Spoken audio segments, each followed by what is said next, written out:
Om Swastiastu pemirsa Bali TV, jumpa lagi dengan saya Heni Shanti di acara Bali Now, dan saat ini di sebelah saya sudah bersama Bliwayan Tony Arsane, seorang seniman topeng dan calon arang. Nah, kalau sudah ngomongin calon arang pasti hawa-hawanya itu yang mistis-mistis gitu, yang agak-agak horor-horor gitu. Nah, nanti saya akan ngobrolin masalah apa sih dengan Bli Tony ini, saya manggilnya Bli Tony biar nggak serem kayak di calon arang. Nah, kita akan membahas masalah calon arang sih, masalah yang serem-serem.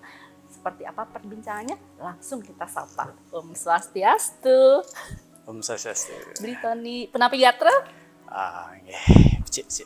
Becik. Sekarang sudah mulai ada panggung calon arang, ya. Selama pandemi kan nggak ada. Ya, selama 3 tahun seniman. Duduk manis di rumah. Iya. Dan sekarang sudah mulai sepertinya sudah ada mulai diperbolehkan pagelaran calon arang, ya. Nah, sebelum kita membahas masalah yang serem-serem nih, yang mistis-mistis ya, kegiatannya apa sih nih setelah pandemi ini? Setelah pandemi nih udah semi normal sekarang. Sudah semi normal sih. Yang kembali ke rutinitas, istilahnya tidak jauh, tetap di dunia seni. Ya, paling selama pandemi di rumah merada-merada pakaian gitu. Dan kalau sekarang karena sudah ada pelonggaran dari prokes, ya sudah mulai ngelatih. Ya kayak sekarang kan di Jimbaran juga saya punya cek, ngelatih cek, sudahlah mulai karena berkumpulnya sudah diperbolehkan. Dan perlahan sepertinya pariwisata sudah mulai dibuka. Sudah mulai dibuka. Pasti pagelaran-pagelaran yang untuk para turis-turis itu sudah diperbolehkan ya? Sudah mulai diperbolehkan, apalagi ini dengan rencana acara G20. Nah, di sini sudah mulai. Berarti sudah ada geliat nih, sudah mulai sibuk setelah 3 tahun duduk manis. Nah, ngomongin masalah seni, sejak kapan sih Bli Tony ini mulai menjadi seorang seniman? Kalau menjadi seorang seniman, ya jelas sih, kalau terlalu kecil berarti kita belum tahu diri, belum tahu dewek, istilahnya. Berarti kan kita belum tahu seni, cuman melakoni saja. Untuk serius istilahnya di seni, yang mulai tahu diri kelas 6 SD ke SMP sudah mulai menekuni, betul-betul menekuni. Benar-benar menekuni. Berarti sebelum SD itu sudah mulai diperkenalkan mungkin ya namanya. Untuk memperkenalkan seni sebenarnya tidak ada yang memperkenalkan seni. Kemungkinan ya mungkin dari jiwa saya memang mungkin jiwa seni. Dulu sih pernah waktu tahun berapa ya? 83 kayak kalau tidak salah nih, waktu gerhana matahari di Bali. Gerhana matahari total waktu itu? Iya, waktu itu tahun 83 kayak kalau tidak salah. Itu pas kebetulan di rumah saya ada istilahnya pernikahan, itu kompiang namanya, kumpi saya yang dipacarai waktu itu. Kan pada saat pernikahan itu ada Pulau Bali baris punil. Waktu itu saya kayaknya 5 tahunan. Tapi rasa-rasa sudah tahu diri sedikit gitu. Kan udah 5 tahunan, jadi waktu itu ada tari baris punil. Itu saya menonton paling depan. Setelah selesai tari baris punil tersebut, saya langsung kayak demam gitu, kayak gelem kayak bahasa Bali. Akhirnya malamnya enggak bisa keluar, bla bla bla bla. Akhirnya beberapa harinya pas rumah saya kan kebetulan di belakang Banjar. Terus beberapa hari setelah upacara tersebut ada orang latihan menggambal di Banjar. Saya tertarik ke sana, sampai di sana saya langsung nari. Saya masih ingat waktu itu masih kecil, dan kebetulan yang ditabuh waktu itu bukan orang lain, itu ada kakek, paman gitu, keluarga besar lah. Dilihat, tuh ngikul baris, gambalan baris gitu sebenarnya. Menggambalah mereka gambalan baris. Tanpa sadar waktu itu saya langsung menari. Menari padahal waktu itu belum bisa? Belum pernah latihan sama sekali. Ya mungkin sih, tapi waktu itu kan ya jelas untuk pakem baris enggak, kita belum paham. Juga. Karena waktu itu cuma melihat, tanpa ada latihan kita sudah bisa menjalankan itu, berarti kan kayaknya pakemnya sih belum gitu. Tapi cuman sudah bisa berjalan tanpa latihan gitu. Iya. Itu awalnya saya. Hanya sekedar melihat saja tiba-tiba bisa begitu Melihat saja. satu kali pas orang menari, saya lihat malamnya itu benar, saya masih ingat saya demam, terus setelah upacara baru saya keluar itu langsung saya menari baris lagi. Dan itu keluarga semua pada mengiringi dengan tabuhan. Mengiringan dengan tabuh langsung. Berarti keluarga besar memang seniman tari tabuh? Kalau di keluarga seniman tari, seniman tabuh. Nah, siapa sebenarnya yang pertama kali memperkenalkan seni ini kepada Bli Tony? Apakah ayah, apakah kakek mungkin? Seperti yang saya bilang tadi, untuk memperkenalkan itu sebenarnya tidak ada. Cuman karena dari melihat itu, lingkungan ya? Dari lingkungan, melihat orang nari pertama kali nari baris itu, saya langsung bisa. Kan berarti tidak ada yang memperkenalkan. Cuman yang memperkenalkan untuk di seni yang lain, istilahnya seni tata rias segala macam, itu dari bibi saya, adiknya ibu saya, Bu Sudani, itu yang memang mendukung saya untuk 100% di sini. Harus benar-benar terjun ya, Ya. di seni tari. Ya, di seni tari. Berarti nabuh bisa juga Bli Tony? Ya, waktu itu kan karena di lingkungan setiap harinya ada orang latihan menggambal, jadi itu udah dari umur 8 tahunan itu saya udah ikut ikut sekegong. Bahkan sempat saya waktu itu, saya masih ingat juga, mengiringi orang ngaben. Saya waktu itu bawa panggul gong. Terus pas gini situasi negan wadahnya itu ke belakang, saya sampai jatuh terguling-guling karena gedenan panggul gong kan. Pada saat itu masih kecil sekali. Berarti benar-benar memang saat itu total hidupnya Bli Tony sepertinya di seni deh ya? Iya. Nah, kita sekarang ngobrolin ke pencalon arangan. Kenapa sih Bli Tony menjadi tertarik gitu dengan pencalon arangan ini? Kan ini identik dengan pengelayakan ya Bli Tony ya? Nah, apa yang membuat Bli Tony tertarik gitu loh? Ya, calon arang tidak lepas dengan pengiwu dan penengen kan gitu istilahnya ke Dharma Wiji atau pengeliakan. Tanpa itu tidak bisa kita membuat cerita calon arang. Oh, memang dasarnya memang harus dikemas dengan pengiwu dan penengen, penengen. Ya. Artinya itu kan ilmu pengeliakan kan? Ya, ilmu pengeliakan. Ya, ini juga anggap sebagai biar masyarakat lebih tahu bahwa ya bukan ilmu pengeliakan itu tidak seperti yang diasumsikan masyarakat bahwa ilmu pengeliakan itu jelek. Nah, kalau memang jelek, kenapa harus diciptakan oleh Tuhan, kan seperti itu.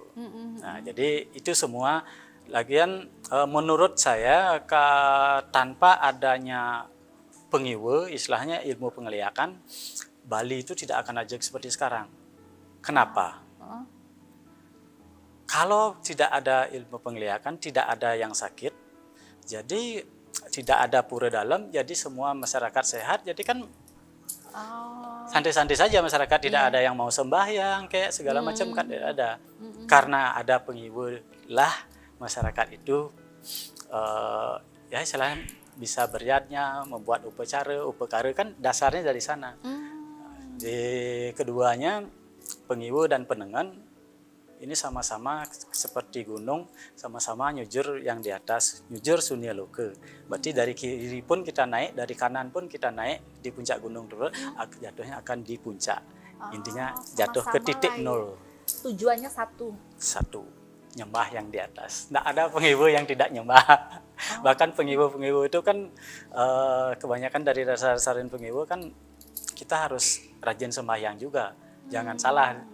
Tidak seperti yang diasumsikan masyarakat luas bahwa populasi yang perlu sembahyang, orang pengiwu itu justru perlu sembahyang, diharuskan untuk rajin sembahyang. Nah, seperti itu.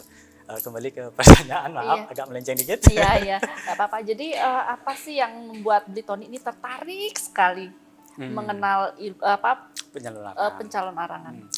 Saya mulai mengenal pencalon arangan waktu itu saya masih ingat saya kelas 1 SMP karena di desa saya juga ada sesuanan barong dan rangde. Jadi kan tidak boleh tidak saya juga harus ikut berjuang karena memang kita orang seni. Nah, itu pertama kali saya waktu SMP saya ditunjuk sebagai condong pematah. Yang notabene kebanyakan yang jadi condong sebenarnya kan cewek. Tapi untuk khusus di sesuwunan saya di Jimbaran itu yang jadi condong harus laki-laki. Itu mengawali saya masuk di dunia penyalur larangan waktu saya kelas 1 SMP. Itu berlalu dari sana, terus ya menjadi peran-peran yang lain, dan hampir semua peran di penyaluran larangan tersebut pernah saya lakoni. Ya pas melakoni sebagai pematah gede, nah di sana seperti yang bilang tadi, di sana kebanyakan lah ada pengiwu pengliakan. Kayaknya tanpa sadar kok saya merasa agak adem gitu mempelajari ini gitu. Jadi saya gali, saya telusuri, saya masuk, akhirnya bertemulah di sana dengan di lontar-lontar pengiwu tersebut. Jadi saya juga ndak gini tanpa sadar memang saya kayak balik ke Daud untuk lebih tiba-tiba tertarik aja gitu tanpa dipaksa tertarik. Bahkan saya sampai keluar daerah, sampai ke Jawa mencari kitab-kitab penyaluran larangan atau ilmu penglihatan. Bukannya belajar sih, kita sekedar membaca apa yang tidak boleh dibaca, semua yang boleh, semua harus kita pelajari kalau memang bisa, kan seperti itu. Tapi intinya untuk penyaluran saya mempelajari lewat lontar-lontar yang ada. Oke, nah baik pemirsa, berarti Bli Tony bukan mempelajari tapi sempat membaca lontar-lontar penglihakan. Nah, seperti apa sih pengalaman Bli Tony selama mempelajari, atau bukan mempelajari sih ya, membaca-baca lontar penglihakan? Kita bahas setelah jeda, jangan kemana-mana, tetap di Bali Now. Baik pemirsa, masih di Bali Now dan masih bersama Bli Tony Arsane. Bli Tony Arsane ini adalah pelaku seni, ya, seorang seniman calon arang. Oke, nah tadi kita sudah mau bahas tapi terkat oleh jeda iklan tentang apakah Bli Tony ada pengalaman apa mistis mungkin saat membaca-baca lontar tentang penglihakan, atau belajar dikit-dikit deh pasti. Kalau sudah membaca nggak mungkin nggak mempelajari dikit. Hayo ngaku. Nah, apakah ada pengalaman mistis saat membaca-baca lontar tersebut? Iya sih, memang seperti tutur nak lingsir-lingsir, dan jangan dulu mengambil itu, nanti bodoh, kan seperti itu, ada bahasa seperti itu. Umur berapa waktu itu Bli Tony? Saya waktu itu SMP ke SMA. Masih muda sekali. Ya, kadang itu udah seperti yang dibilang tadi, kan kayaknya sudah kayak terbawa. Jiwanya Tanpa sadar ya, jadi penasaran. Emang benar. Ada beberapa lontar itu yang saya baca, yang pernah sebenarnya biasa sih saya baca, tapi ada beberapa lontar, ada beberapa istilahnya di lontar tersebut yang saya baca tanpa sadar itu memang bergetar lah jiwa, tangan, badan sampai bergetar gitu. Mungkin saya sempat nanyakan sama teman-teman yang ya dulu mungkin ada yang sudah mempelajari itu dulu. Ya dikasih tahu bahwa itu memang istilahnya intisari yang kamu baca, makanya itu tanpa sadar istilah dasar aksara yang ada di awak di Anggasari itu sudah mulai hidup, yang seperti itu. Berarti sudah mulai terbuka cakra-cakra, begitu mungkin ya bahasanya spiritual. Saya juga nggak paham, sepertinya begitu. Ya sepertinya seperti itu. Kalau saya mungkin orang membaca itu kita terlalu membaca dengan jiwa, jadi tanpa sadar dasar-dasar yang ada di sini pun jadi hidup. Ya, beda dengan kita mempelajari dari dasar aksara, itu kan kita perlu ngeringkas dulu Dasaksara menjadi Pancabayu, Pancabrahma, terus ngeringkas lagi menjadi Triaksara, Ang Ongmang, ngeringkas jadi Dwiaksara, Ang Ah, ngeringkas jadi aksara tunggal, Ongkara, dan seperti itu. Kita harus mempelajari itu kalau kita memang mempelajari dari Dasaksara. Tapi kemungkinan dulu karena saya juga waktu itu masih baru-baru belajar, tanpa sadar karena terlalu saking konsentrasinya kita membaca tersebut, mungkin itu katanya dibilang istilah menjiwai gitu loh.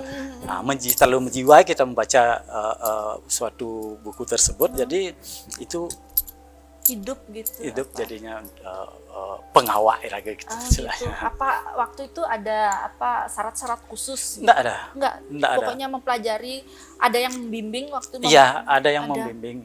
Tapi seperti ada yang membimbing, dan itu pun tanpa sadar. Tanpa sadarnya seperti yang dulu sempat saya baca di Aji Manya Sandi. Itu kalau dulu kalau di Jawa sempat saya ngobrol dengan teman-teman di Jawa yang kejawen, itu namanya kalau di Jawa Aji Merogo Sukma. Kita keluar dari raga kita. Itu kalau di Bali itu namanya Aji Manya Sandi. Itu sempat juga saya membaca ajaran tersebut, ajian tersebut. Itu pun ya mungkin itu saya betul-betul belum 100% mempelajari itu, tapi mungkin karena ada istilahnya penugrahan dari Betara Sesuwunan, Kawitan, Betara Kawitan, itu pun pernah saya rasakan sendiri. Pernah mengalami hal jiwa lepas dari raga. Ya. Oh, pernah mengalami itu. Pernah mengalami itu saking seringnya saya membaca itu saya masih ingat itu di lontar Aji Manya Sandi. Saya melihat diri saya tidur. Padahal saya berdiri di depannya, tapi raga saya tidur gitu. Pernah saya melakukan, saya merasakan hal seperti itu. Dan sampai saya mau nempuk tangan, loh kok masih bangun. Tapi itu tidak mimpi. Tidak mimpi. Tidak mimpi, saya masih ingat benar-benar nyata waktu itu. Ya mungkin itu pada saat itu kan sempat penyelenggaraangan di Jimbaran lagi sedang marak-maraknya waktu itu.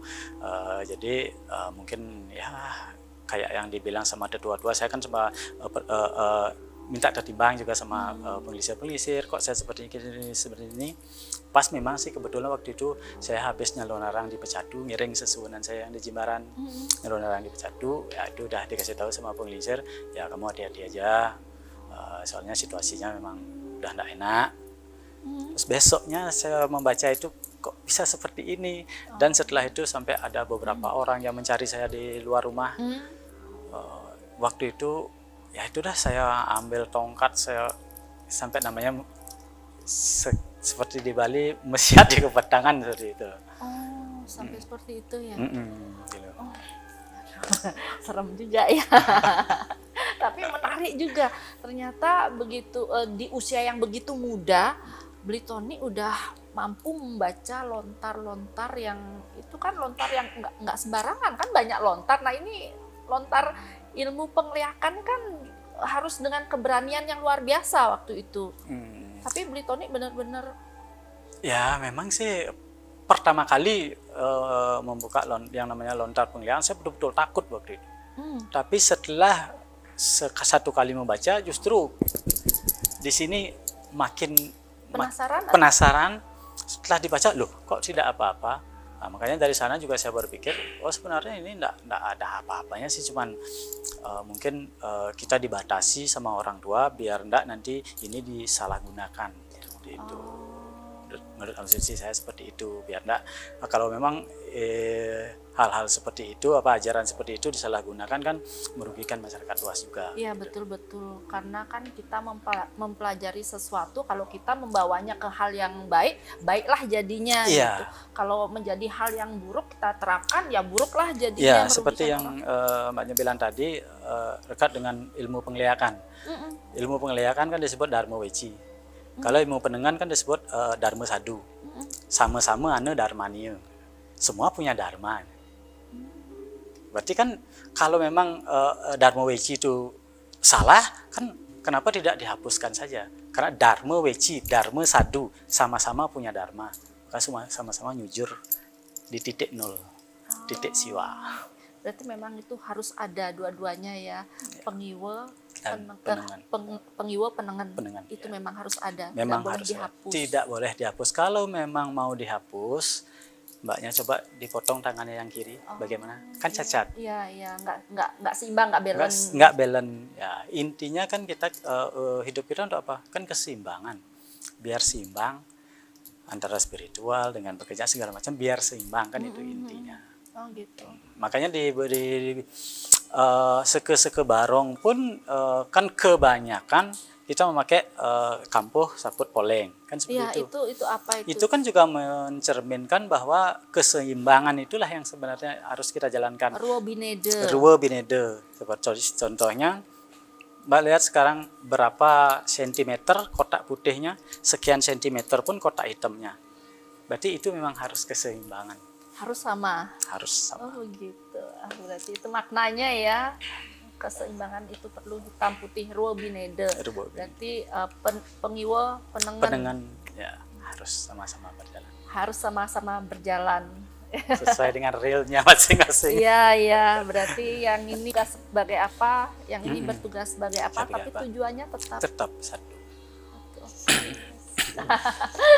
Baik pemirsa, nanti kita masih akan membahas tentang apa tadi kita sudah ngomong masalah pemeriakan, di mana itu bagian dari gelaran calon narang. Ya, nah nanti kita akan membahas tentang sejarah calon narang seperti apa sih.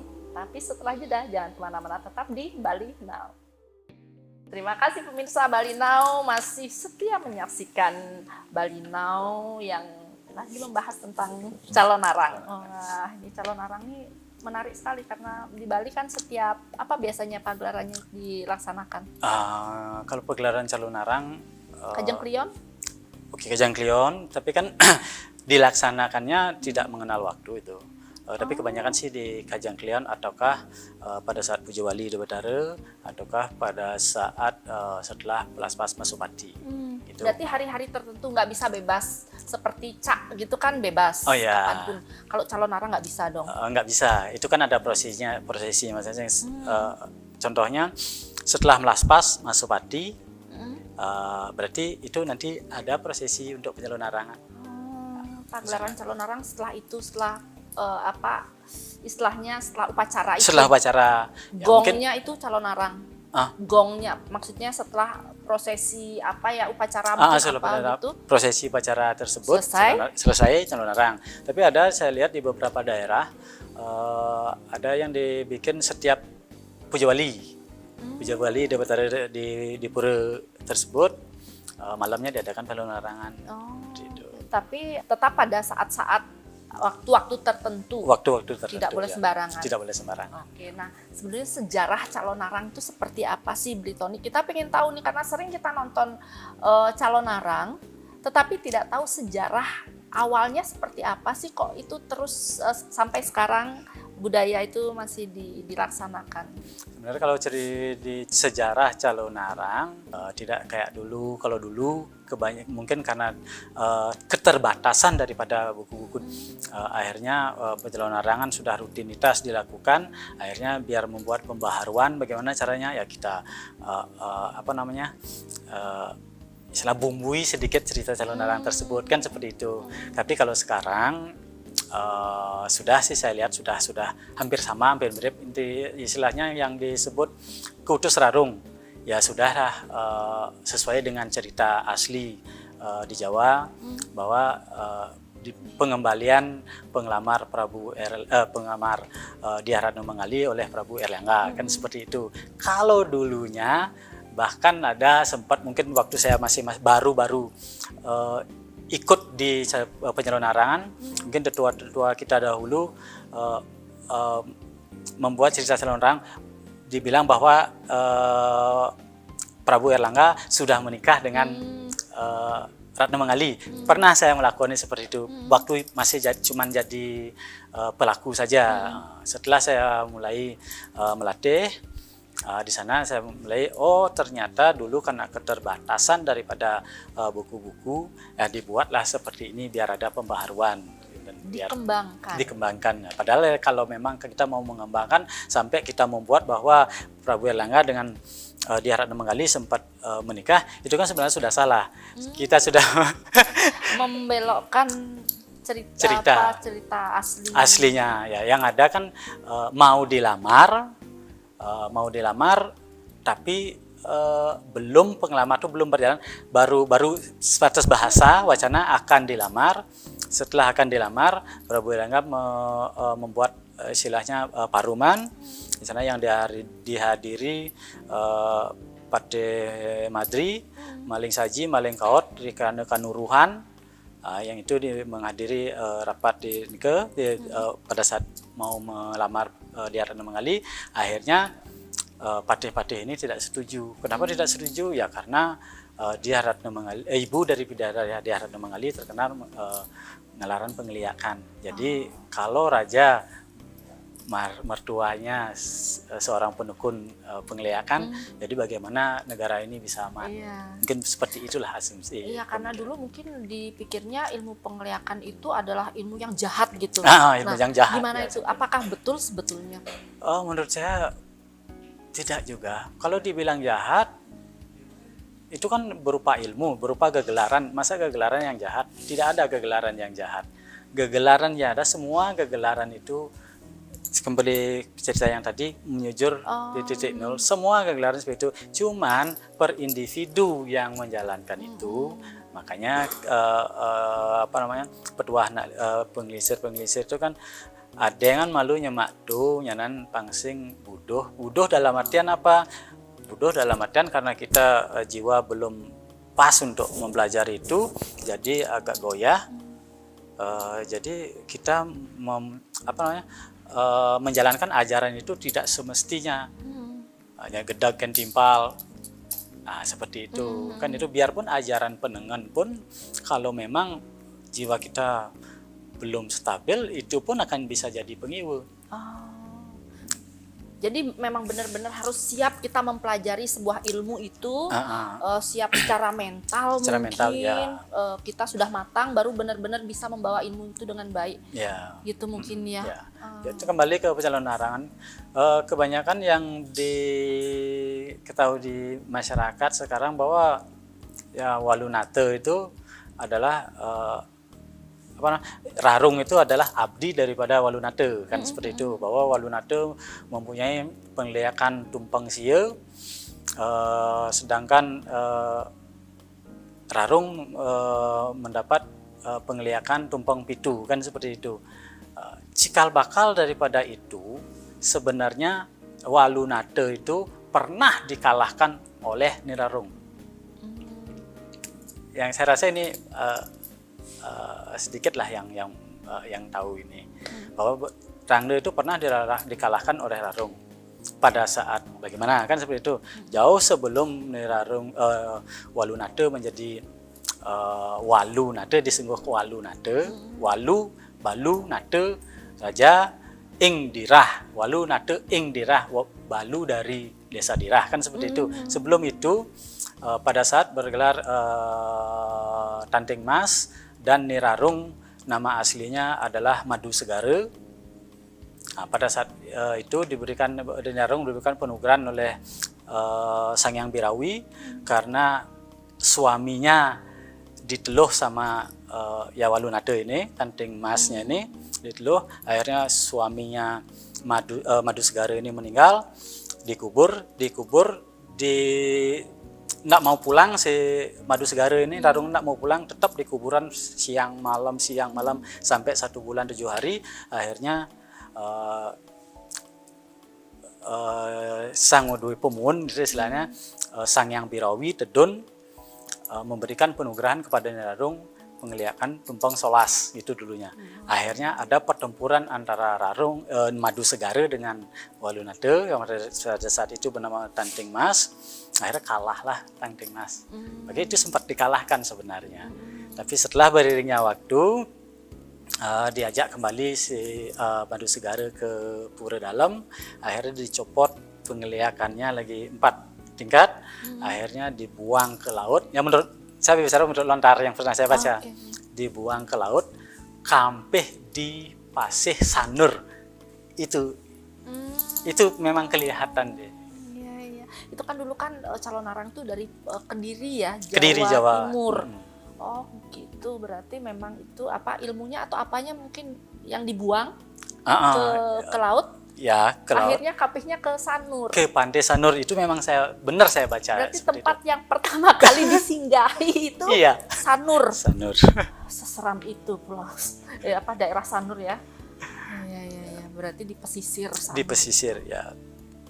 Itu cerita-cerita daripada calon arang. Dan menurut saya kan untuk sekarang ini karena zaman globalisasi, dari lontar-lontar sudah mulai terbuka, bisa dibaca kan seperti itu. Kalau dulu kan memang kabang istilahnya, sekarang kan sudah mulai dibuka. Untuk cerita calon arang, kenapa tidak kita menggali lagi cerita-cerita rakyat yang ada di Bali. Ya. Seperti ya di Bali ada Dukuh Suladri, terus Balian Batur, Mengui kan seperti itu. Ya. Terus kalau di Nusa ada dalam Bungkut sudah sering juga dipentaskan. Ada lagi yang namanya Jatuh Gorde, pertempuran antara I Gorde yang ngelaran Aji Rawo Rontek dengan Brahmana Buncing. Brahmana Buncing ini siapa? Ini Brahmana yang berasal dari Pejeng, yang waktu itu dijadikan pekelab di ada sumur di Pejeng itu. Akhirnya tanpa sadar dia tidak meninggal, muncullah dia di Nusa. Nah, itu yang pesiatan pertempuran antara Brahmana Buncing dengan Jatuh Gorde itu kan bisa dipakai calon arang juga. Gitu. Berarti memang ada cerita-cerita, tapi memang diadaptasi memang dari lontar itu, diambil dari lontar yang benar-benar real ya. Iya, benar-benar real, biar kita membelok-belokkan sejarah kan seperti itu. Menarik juga. Jadi saya pengen nonton lagi calon arang. Dulu saya masa kecil nontonnya, sekarang udah jarang nonton lagi. Kalau ada calon arang saya harus nonton, tapi katanya harus sampai selesai. Katanya kalau nonton calon arang itu harus sampai selesai. Kalau tidak selesai, berarti kan tidak nonton. Berarti tidak nonton. Berarti nontonnya setengah. Tapi katanya kalau tidak selesai nonton bisa diikutin atau nggak tahu, nanti kita tanya aja sama Bli Tony ya. Tapi setelah jeda, jangan kemana-mana, tetap di Bali Now. Baik pemirsa Bali Now, masih membahas tentang calon arang, tentang yang mistis-mistis, serem-serem. Nah tadi saya sempat nanya sama Bli Tony nih, apakah benar kalau nonton calon arang nggak sampai selesai akan ada sesuatu hal yang mengikuti kita? Apakah itu hanya menakut-nakuti agar kita tidak pulang, agar pagelaran itu masih full ditonton, atau sebenarnya gimana sih? Sebenarnya kalau saya menjawab itu ada duanya. Kalau dari zaman dahulu penyalon arangan, apalagi belum seperti ini, lampu-lampu juga belum banyak di jalan, belum terang gitu. Ya intinya yang namanya ada penyalon arangan itu pasti ada unsur kiwe dan tengen, ada unsur pengiwe dan penengen. Dan itu pun ya orang-orang yang mempelajari pengiwe pasti terketuk hatinya untuk ikut keluar kan seperti itu. Jadi pada saat mereka menonton ataukah ikut apapun yang sang pelaku daripada pengiwe tersebut. Jadi kalau kita pulang nanti di jalan kan bisa ketemu sama mereka, gitu istilahnya kan seperti itu. Tapi sering tergerusnya waktu, apalagi situasi seperti ini sih, kalau kita pulang sekarang bawa motor, apalagi dengan 10 orang, aman-aman aja ya. Itu udah takut ya. Berarti aman. Justru mereka yang takut. Ya, justru mereka yang takut. Apalagi ada yang berbawa alkohol seperti itu. Itu pengiwenya pasti takut. Kenapa bisa takut kan itu?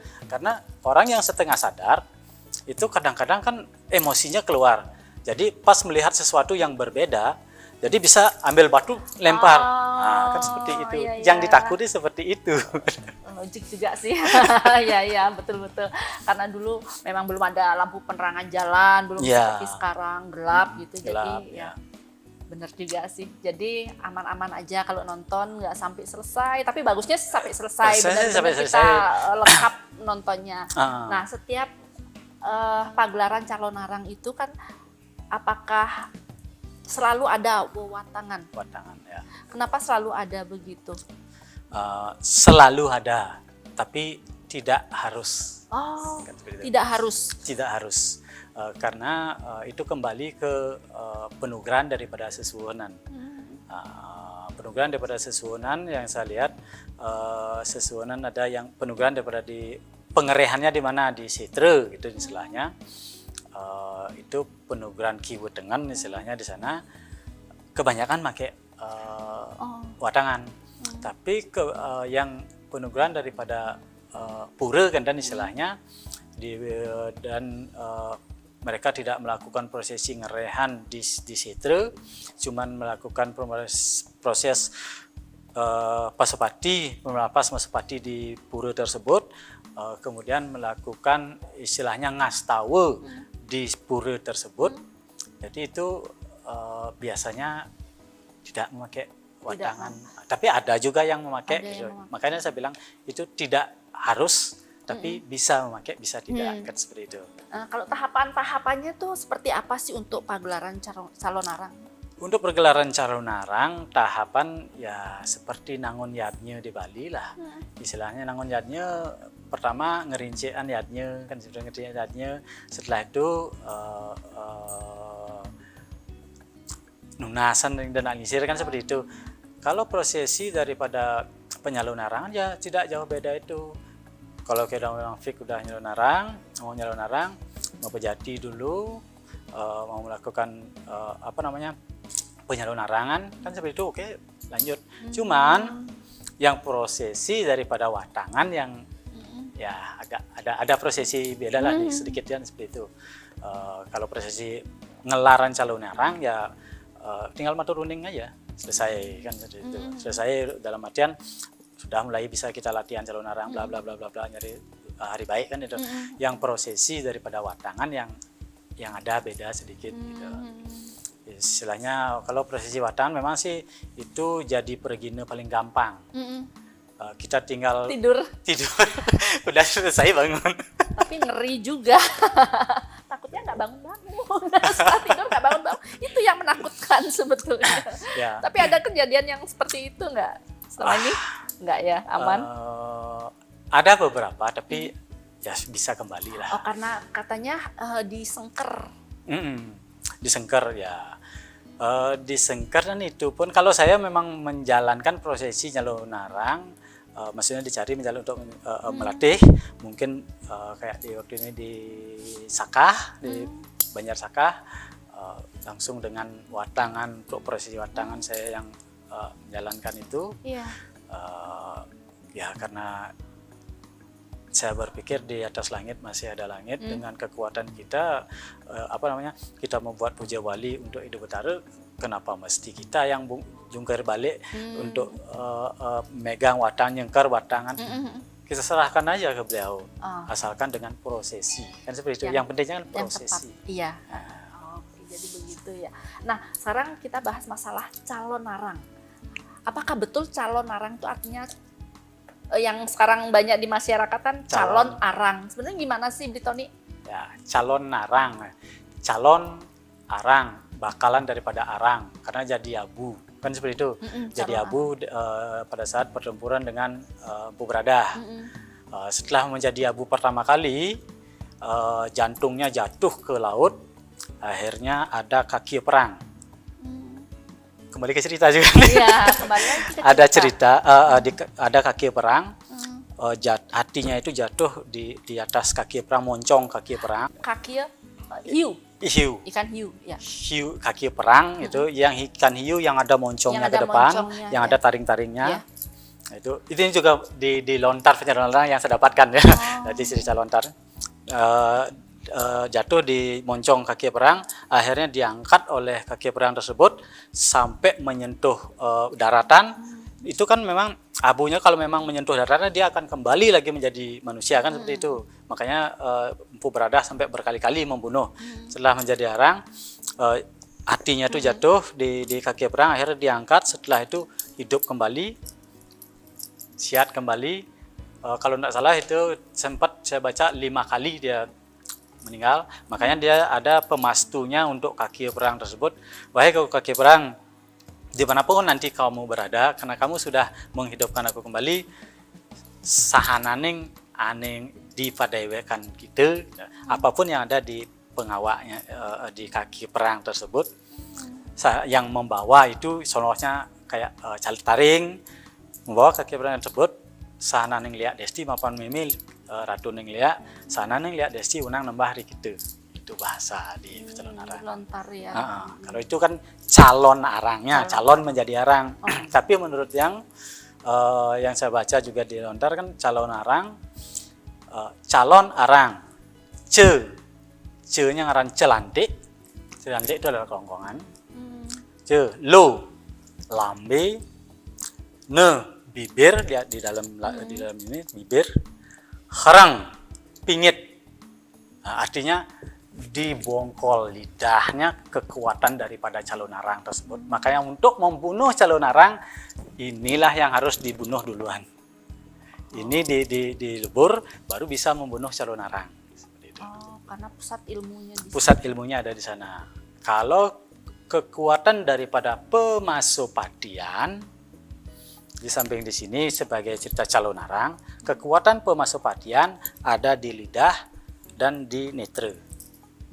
Makanya siapapun jadi pengerancap, kalau memang betul-betul mau istilahnya ngedengan kewisesan raga kekuatan kita, kalau betul-betul memang berhadapan, memang saling nenang jak randa kan istilahnya, kita pasti dikalahkan. Karena kalau di pemasopatian di mata kekuatan randa. Nah, kayak kebanyakan patih itu seperti ini, cuman kita tidak melihat mata, paling di bawahnya yang kita lihat. Iya. Nah, seperti itu. Kalau kita langsung memang beradu dengan mata, itu kebanyakan kita yang kalah. Karena kita sebagai manusia ada Panca Maha Buddha, kan kita tidak mungkin mengalahkan kekuatan yang di atas. Oke. Berarti Beli Tony juga penarinya juga? Untuk ngerancap, kebetulan saya juga ya senang. Masih sampai sekarang? Sampai sekarang masih. Waduh. Bahkan waktu yang saya ceritakan tadi, baru ini di Banjarsaka, kebetulan siang juga yang ngerancap di sana. Ngerancap berarti yang... Ngerancap yang nebekin rangganya. Iya. Tuh. Berarti pernah kejadian yang apa ya, kejadian mistis mungkin? Ya, kejadian mistis pada saat penyelundupan harangan sih ya pasti banyak sekali, karena di sana ada yang seperti bilang tadi, ada pengibu penengan sudah pasti banyak energi. Banyak energi. Bahkan dulu di Tanjung Benua saya sempat, dan itu disaksikan oleh masyarakat luas kan, memang di dalam di dalam kalangan itu saja yang hujan pada saat watangan masuk, di luar kalangan penonton itu tidak kena hujan sama sekali. Oh, hanya di lingkaran itu saja? Di lingkaran itu saja. Di lingkaran itu saja ada hujan, di luar penonton tidak kena hujan sama sekali. Ya, sampai seperti itulah. Berarti memang, percaya nggak percaya ya? Percaya nggak percaya ya. Memang ya segala sesuatu yang tidak terlihat itu memang ada. Memang ada ya. Iya. Sebenarnya pengen banyak nih nanya, tapi waktunya sudah 1 jam, nggak cukup. Nah, Pamungkas nih, apa sih pesan-pesan di Tony kepada para seniman topeng calon arang, pada masyarakat, bagaimana agar pagelaran calon arang ini bisa tetap ajak? Ya, pesan-pesan saya kepada seniman-seniman sih, mari kita kembalikan prosesi calon arang seperti dulu. Pengembaliannya seperti apa? Maksud saya yang sekarang bahkan di medsos itu saya lihat pecinta calon arang, grup-grup pecinta calon arang kan seperti itu. Tapi setelah saya telusuri di sana, besut watangnya, memulih, bahkan seperti itu. Nah, berarti kan kita menonjolkan watangan. Berarti kan kita tidak menonjolkan sesunan, yang kita buat Puja Wali pada saat itu. Nah, ini sudah bergesernya situasi calon arang sekarang. Menurut yang notabene dulunya medal patih, medal Rangde itu yang dipakai untuk bombingnya di sana. Kalau sekarang kan beda, watangan setelah watangan mereka pulang. Nah, mari kita kembalikan Calonarang ke jati dirinya yang asli seperti dulu, yang memang pemedal daripada Ida Betara Sesuunan yang melinggih di pura tersebut, biar betul-betul itu menjadi puncak daripada cerita Calonarang, bukan di watangan puncak daripada cerita Calonarang. Ya, bukannya saya enggak suka watangan atau bagaimana, ya saya memang sering juga melakukannya, bahkan saya sempat dulu sampai saya masih pakai pakaian pepatih, saya mau ngerancap, tahu-tahu ada situasi tidak enak di kejadian di Ungasan pernah itu, saya udah mau keluar pakai pakaian patih, terus di pertigaan yang ngusung watangan itu sampai diginin sama angin, kayak angin-angin putih beliung gitu. Nah, baru-baru juga kejadiannya di pertigaan, terus saya dicari sama teman-teman, ya kebetulan saya juga disuruh ini untuk watangannya. Jadi saya pakai pakaian patih, saya keluar lepas gelungan, saya dipakai apa namanya, dibonceng pakai naik motor. Saya udah pakai pakaian patih sampai ke sana, sampai di sana memang anginnya. Itu apakah salah satu mungkin di apa ugek mungkin di apa? Ya, dicoba mungkin ya. di ugek atau di apa ya, diganggu ya, mungkin diganggu gitulah ya, memang seperti itu kan, memang gitu ya. situasinya Berarti memang harus kuat secara mental, secara apa ya, secara spiritual mungkin memang harus mempersiapkan diri ya, tidak mudah menjadi seniman topeng, seniman Calonarang. Inggih, matur suksema Bli Tony, semoga kedepannya sukses dan tetap mengabdikan diri sebagai apa ya, seniman topeng Calonarang untuk generasi penerus. Matur suksema. Baik pemirsa, itu tadi bincang-bincang saya bersama Bli Tony Arsana, seniman topeng, seniman Calonarang. Semoga bincang-bincang kami tadi bisa memberikan informasi yang baik bagi kita semua. Nah pemirsa, apa sih budaya itu? Budaya adalah seni yang diangkat menjadi seperangkat keyakinan. Saya Heni Shanti, jumpa minggu depan. Salam Bali Now. Om Santi, Santi, Santi, Om.